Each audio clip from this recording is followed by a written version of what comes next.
Encuentros Moleros seguimos preguntándonos cuál es la manera correcta de mirar todo esto que no es un espectáculo, pero causa horror.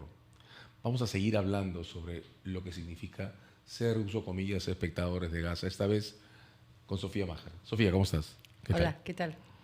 Mira, esto es de varias maneras una pregunta vivencial, es una pregunta que me hago casi todas las mañanas y que necesito compartir con personas que estén en la misma posición. ¿Cómo mirar esto? Estamos viendo lo que probablemente es una de las expresiones más crueles de genocidio en toda la historia reciente y somos testigos, espectadores, participantes, compañeros visuales de todo este drama. ¿Cómo mirarlo? ¿Cómo lo ves tú? Es desde varios sitios, ¿no? Uno primero, por ejemplo, es qué hace el resto del mundo sobre lo que está ocurriendo frente a nosotros, porque sale, lo videan y lo sacan. ¿Qué están haciendo las otras naciones? O sea, además de tratar de abrir un camino humanitario, ¿no? Por Egipto, que ni siquiera quiere recibir a los desplazados porque sería también, se le invaden Egipto con todos los palestinos que están pugnando por salir. Pero, ¿qué hace Naciones Unidas? O sea, te das cuenta, o sea, la debilidad. Creo que es eso, una manera de verlo, por lo menos como yo lo veo. Las Naciones Unidas al final y la comunidad internacional que uno supuestamente sentía como victorias que se han ido ganando a lo largo de los años, 75 años que se ha firmado la Carta Universal de Derechos Humanos, que la comunidad internacional cada vez se involucra más en los asuntos de violaciones a los derechos humanos, y es inoperante. O sea, ¿cómo es posible que no puedan hacer nada? Esa es una primera pregunta, ¿no? ¿Es verdad que no se puede hacer nada? Ha renunciado uno de la Comisión de Derechos Humanos basado en Nueva York, que ha Un estado, secretario general, ¿no? Nada que no es menos. cualquier cosa, no es cualquier persona, y renuncia ante, o sea, él debe sentir desde dentro que hay cosas que se pueden hacer y no se están haciendo. Ese es uno, ¿no? Por lo menos la condena y la claridad de decir, oye, es realmente un genocidio, párala. Tampoco lo están diciendo con claridad. Esa es una manera, ¿no? La otra o sea, es una de las miradas que da angustia, que da pena, que frustra. La otra es esta parte de estás con dos fundamentalistas, ¿no? O sea, el primer ministro en Israel y Hamas en el otro lado. Un Hamas, además, no sé si ya están medios divididos, pero algunos en que no les importa. Me hace acordar a Abimael Guzmán. La guerra costará 1 millón de muertos, pero ese es el costo para librarnos del enemigo, ¿no? Y es esto, ¿no? O sea, Israel no debe existir, Israel debe desaparecer. Y entonces, si tiene que morir toda esta gente de Gaza, es nuestro sacrificio. Es también su misión histórica, ¿no? Pero y del otro lado, con el israelita, que estoy segura que el pueblo israelita no necesariamente está apoyando su estrategia militar.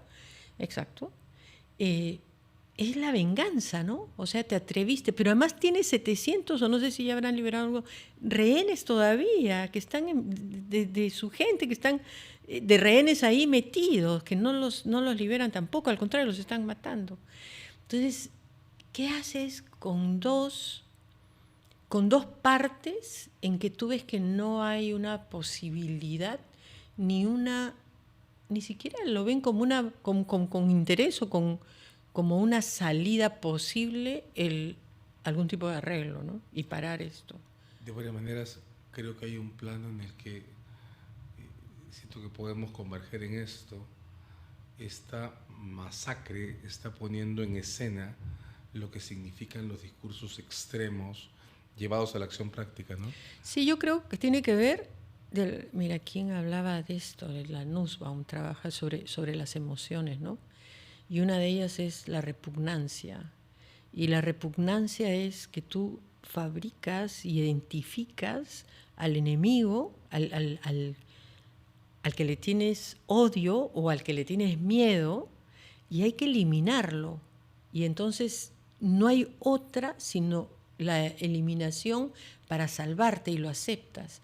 Y yo creo que eso tiene que ver con valores, con categorías de humanidad que tienen que estar a la base y que son inexistentes, ¿no? Pero que pueden lograr a convencer a tanta gente que puede apoyarlos y puede seguirlos. Un discurso como este que escuché del jefe de Hamás diciendo: ¿qué importa que mueran todos estos palestinos? Es nuestro sacrificio, pero tenemos que desaparecer a Israel.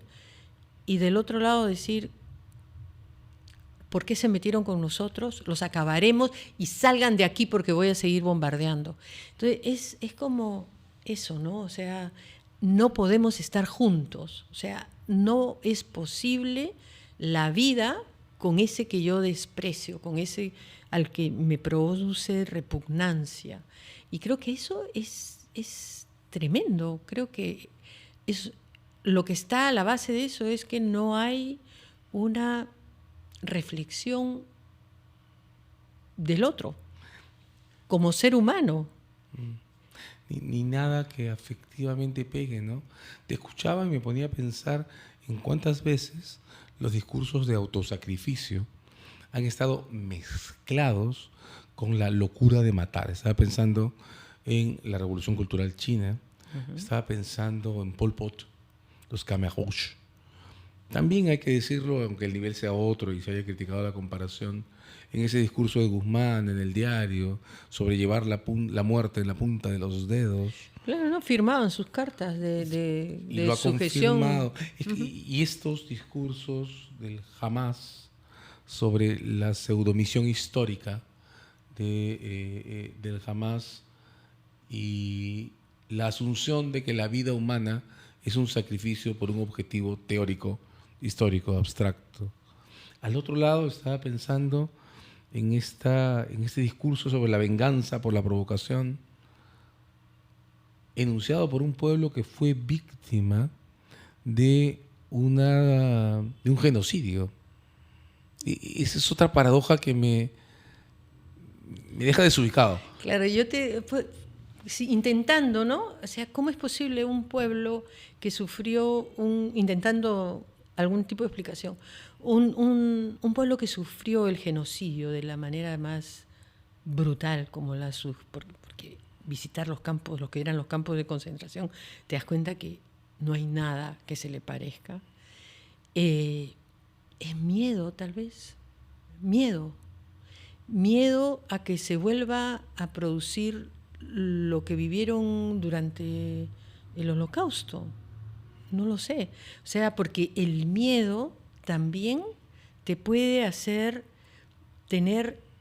como aceptar que tienes que eliminar. O sea, produces el enemigo que es el que te va a dañar, el que te va a matar. Entonces hay que eliminarlo para tú salvarte. Y aceptas que venga alguien y te libere de ese enemigo, que lo mate. O sea, ¿te refieres a la posible reacción entre ciertos sectores de la sociedad respaldando una cosa como que Netanyahu está haciendo? Claro. Y que tú tienes ahí que por miedo dice: me tienes que liberar de eso, ¿no? Acá nomás, mira, acá, llevándolo a lo que hemos vivido en enero, febrero de este año, ¿no?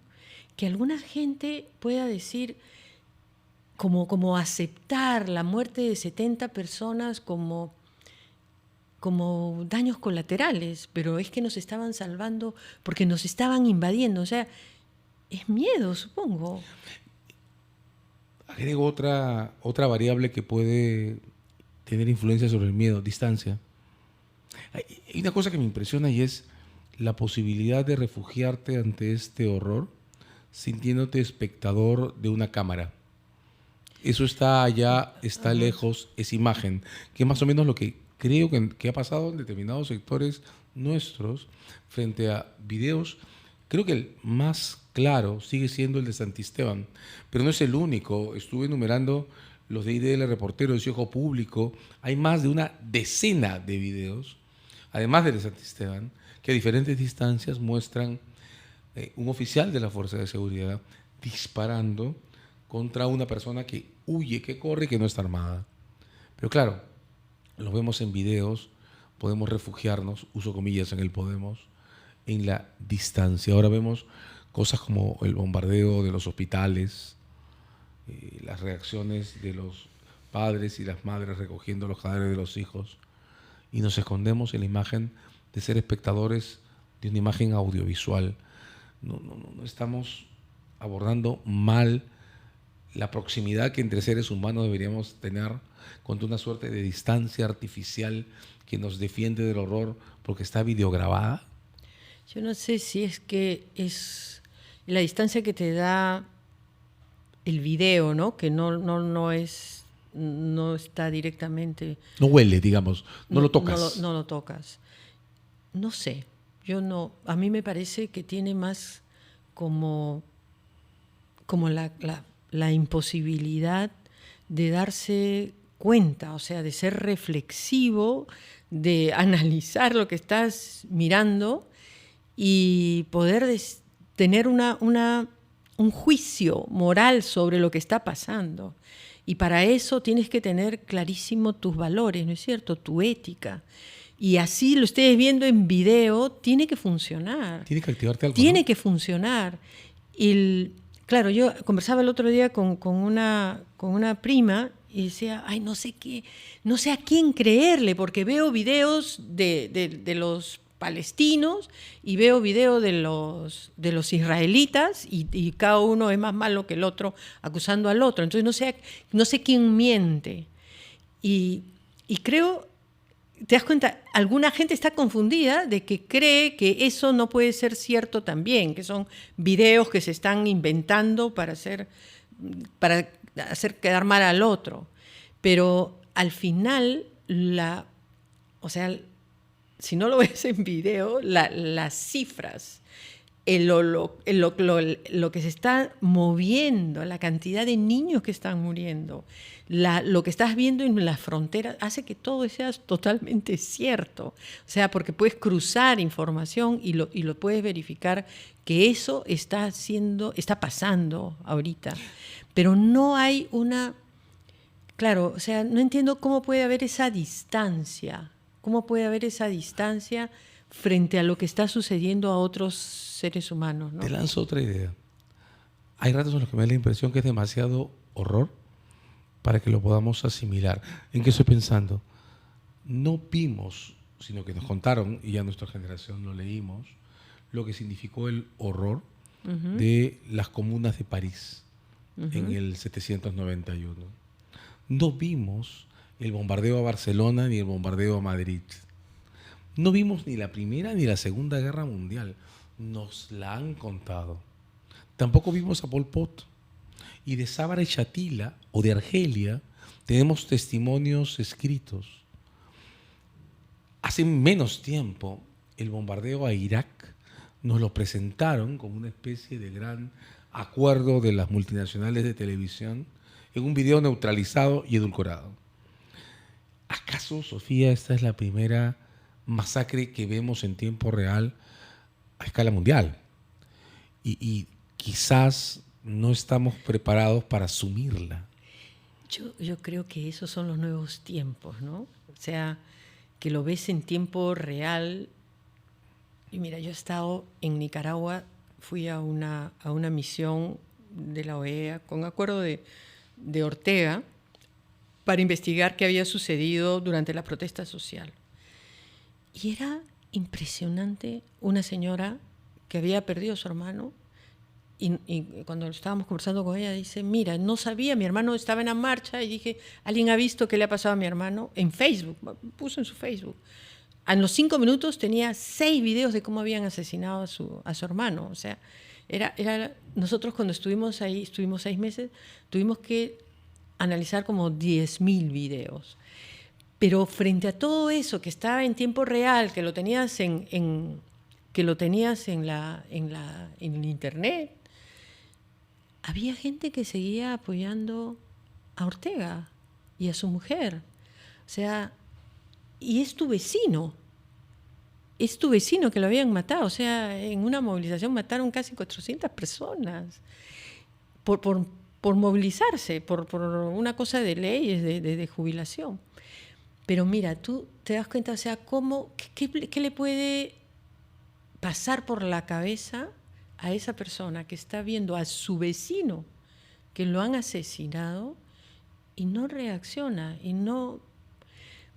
y se alinea totalmente con el discurso del gobierno, que es el que le da el trabajo, el que le da recursos, con el que puede seguir su vida ahí en Nicaragua.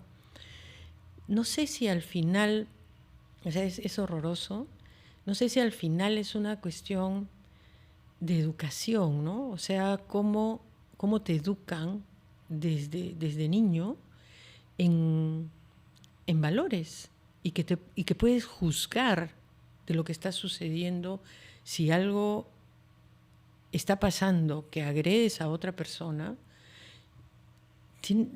O sea, si te has educado a respetar al ser humano, a valorar al prójimo, esa empatía con la familia que le han matado al hijo, si no te le educan, es como, puede pasar como daños colaterales, ¿no?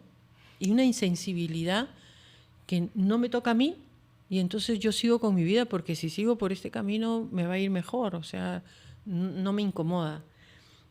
Digo, no sé cómo valorar, no sé si es solo que ahora lo vemos en tiempo real y nos parece una película y que no lo vemos como real, o es que estamos en un momento de crisis, ¿no? Grande, ¿no? Como humanidad. ¿Tan terminal que eso nos pasa por delante? No creo que sea terminal, porque si uno ve la historia de la humanidad, hemos progresado montones. Pero yo sí creo que hay como crisis, ¿no? Y estamos viviendo una crisis grande. Te regalo una falsa construcción o un neologismo: deseducación.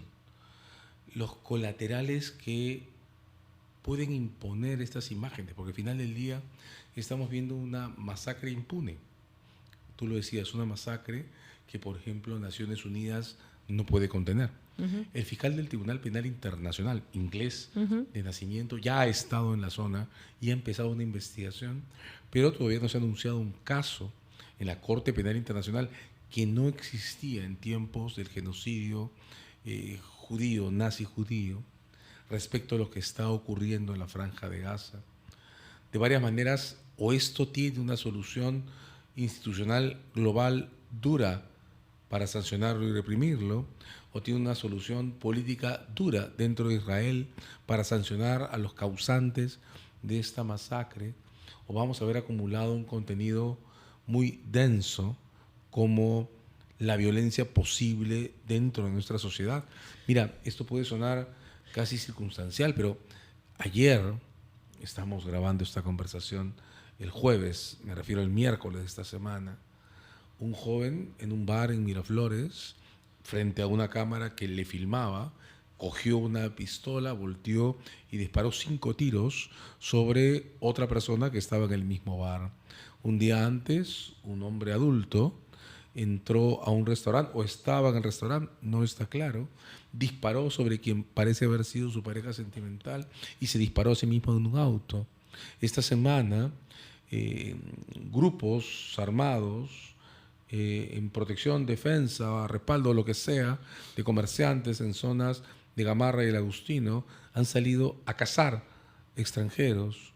Y hay un video que ha circulado con un grupo paramilitarizado de jóvenes venezolanos reclamando contra lo que llaman xenofobia y anunciando que van a declararle la guerra en las calles a quienes les están atacando. O sea, de varias maneras la impunidad de ese nivel de violencia nos instala o nos refuerza un chip que puede terminar multiplicando la violencia hasta en nuestras vidas cotidianas, ¿no crees? Sí, yo creo que sí, pero sí, hay un agravamiento, hay un individualismo tremendo que ha deformado nuestra vida en comunidad y cada vez nos metemos más en nuestros guetos, ¿no? Pero regresando a Israel, o sea, lo que tú dices de la Corte Penal Internacional, que ha empezado una investigación, el resultado va a ser dentro de 10 años. Sí, claro. No va a parar esto. Naciones Unidas está renunciando un alto funcionario del Comité de Derechos Humanos por la inmovilidad de Naciones Unidas. Al final, creo que quien puede parar esto son los propios israelitas. No el gobierno, porque seguramente está embarcado, porque es otro Hamás, ¿no? O sea, es otro terrorista que no le importa lo que está haciendo y matando a gente que no tiene nada que ver, porque sabe que entre esos está Hamás metido, disfrazado. Pero el pueblo israelita estoy segura que no está totalmente de acuerdo con ellos. Entonces, al final, yo tengo la esperanza de que es el propio pueblo israelita que tiene que parar a su gobierno, o sea, desde adentro, ¿no? Y creo que eso sí hay gente que no está de acuerdo con lo que está sucediendo. Estoy seguro que compartimos amigos palestinos y sionistas. Digamos, Lima tiene la enorme ventaja quizás sobre otras ciudades de América del Sur de no tener una hegemonía de un lado y del otro, sino de una sociedad que honestamente convive, donde en Israel hay palestinos. Exacto. Y compartimos espacios. Sí. Y un amigo, que además es un amigo común, sionista, me decía, mira, es la primera vez, me lo decía preparando esta conversación, es la primera vez que yo encuentro a mi pueblo, él es sionista, dividido de esta manera respecto a su sistema político. Y él me decía, porque si Netanyahu no hubiera inventado, creado, impulsado, multiplicado esta manera de generar y destruir un enemigo, comillas, interno, no habría podido soportar el nivel de oposición que tenía dentro de la propia comunidad israelita. He visto, y no sé si comparte, supongo que sí, mi entusiasmo en el refugio, comunidades judías en Nueva York protestando, claro, en Europa protestando. Una consigna que me parece muy fuerte, Sofía: no lo hagan en mi nombre. Exacto. Mira, yo te digo, ¿cómo uno puede llegar, o los propios militares israelitas que los mandan a operar, a hacer eso? Yo hacía mi símil con, por ejemplo, con el caso Ajomarca, que el caso Ajomarca es tremendo, con Tel Hurtado y leyendo su testimonio oral, ¿no? Leyéndolo una parte, en que va y mata a 65, bueno, él dice que eran menos, pero que habían niños y ancianos que los meten en 2 casitas, los matan. Y cuando la jueza le pregunta a él, ¿no? Oiga, usted, y no se preguntó, a Tel Hurtado le pregunta, ¿no? ¿No se preguntó usted que esos no eran senderistas? Si eran niñitos, eran ancianos.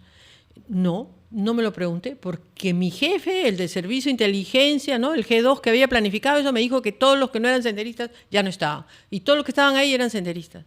Y entonces los mató. Y entonces la jueza le dice, oiga, ¿y usted le va a pedir perdón por lo que ha hecho? Y dice, no puedo, porque lo que hice fue tan tremendo que nadie me va a perdonar, pero el que tiene que pedir perdón es mi institución. Y sigue la jueza, 40 años después de lo que ha sucedido. Y ella dice, oiga usted, ¿y no se ha arrepentido de lo que hizo? Y Tel Hurtado dice, todos los días de mi vida. Brutal. Ese tenía 22 años cuando lo hizo. ¿Cómo puede una institución armada desarmar el criterio, ¿no? Y someter a las mentes de estas personas a la obediencia, ¿no? A la jerarquización. Y si yo te digo, ese es un senderista, un niño, mátalo, lo mata. Es que es como, ¿cómo puede pasar eso? ¿Cómo puede pasar eso? Y yo te digo, estos mismos estos mismos israelitas, que es gente además que hace servicio y después se regresa a su casa. ¿Cómo va a poder dormir si está matando niños? No va a poder dormir. Entonces yo te digo, tiene que salir de ahí adentro, tiene que salir la solución y parar esto, ¿no? De modo que es probable que la única manera de parar esto sea que en algún momento alguien en el ejército de Israel diga hasta aquí. Pero creo, yo creo eso. O sea, pero no, y su pueblo, ¿no? Y sus familias. O sea, ¿cómo puedes? Sí, te digo, este hombre, por eso te digo, Tel Murtado, lo hizo, obedeció y le reventó la vida. Tenía 22 años, lo acaban de meter a la cárcel hace unos cuantos años y le destruyeron la vida. Y creo que varios de los que han pasado por estas zonas de emergencia, ¿no? Porque en este país también se hicieron masacres. Al inicio, ¿no? Todos son senderistas y masacrados. Quedaron traumados. Yo tú una vez entrevisté a infantes de Marina, que eran 12, y que dijeron, mira, nosotros queremos hablar, no soportamos todo lo que hemos hecho, y lo único que nos hace la Marina es darnos pastillas para poder dormir.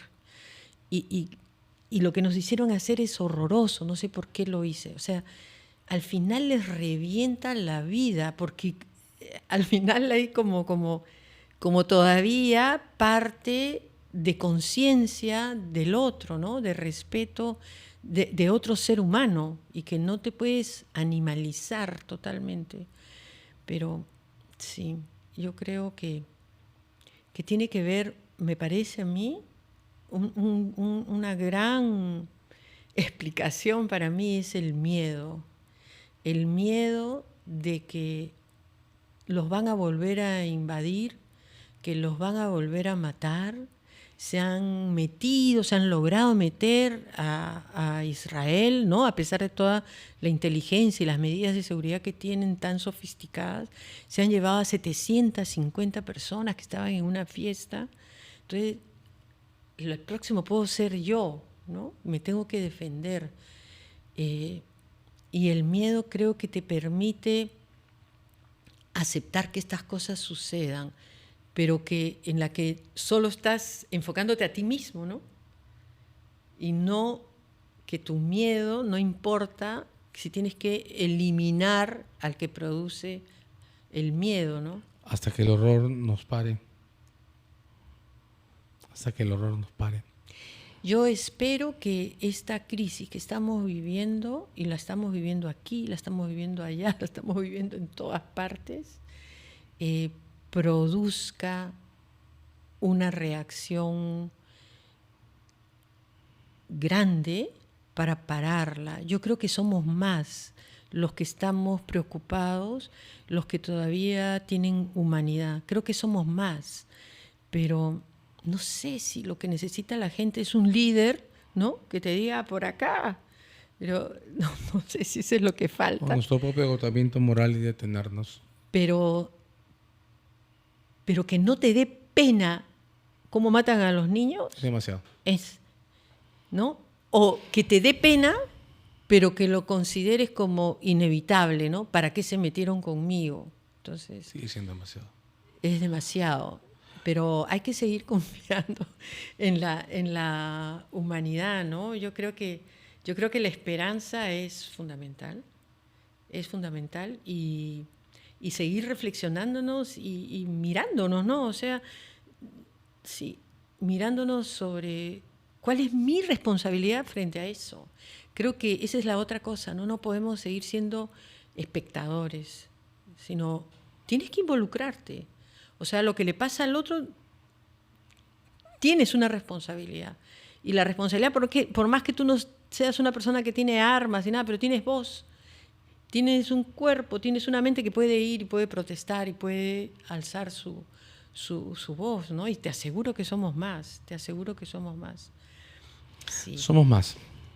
Sí, los buenos somos más. Encuentros Boleros con Sofía Mager, pensando en todo esto de lo que también somos parte. Gracias, Sofía.